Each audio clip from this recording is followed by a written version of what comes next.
Kalane ipurak len na kan lai ram te chue chung chin mang boi ngal lo ine rak leng namo se tan sal tanga e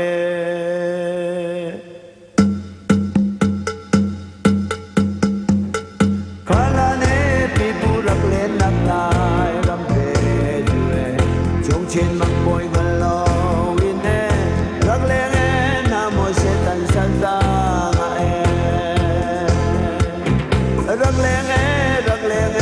rak leng namo se tan sal tanga e chung chin mang boi ngal lo ine rak leng namo ka thin chue si se lo e kan ni thang tha kan cha na chu ne sem na kan lai ram te chu e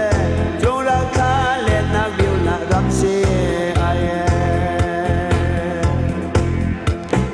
si ai chang e rao kha le na view na ram si ai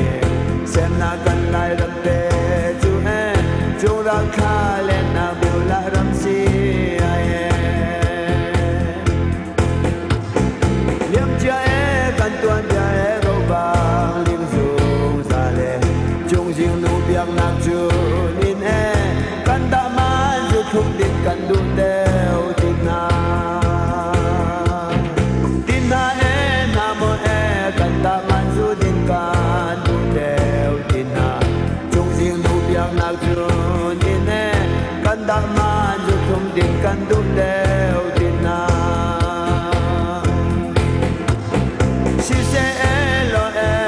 She say hello kan ni tham than kan cha na chu ne sem na kan lai ram te chu e chung ra kha le na view la ram si ai si ai chang e rao cha le na view la ram si ai sem na kan lai ram te chu e chung ra kha le na view la ram si ai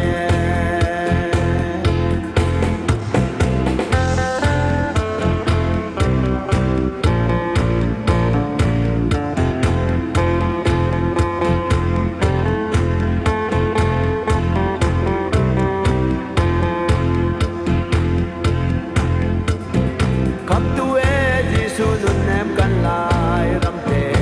ai Thuyền xiang lâu chan dung sa lo e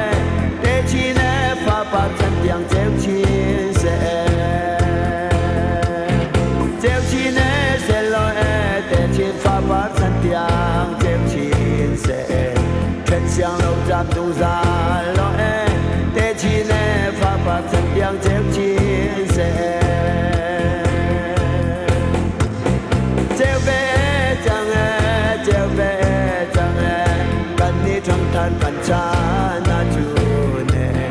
sem na kan lai ram te chu e chung ra kha le na view la ram si ai si ai chang e rao kha le na view la ram si ai sem na kan lai ram te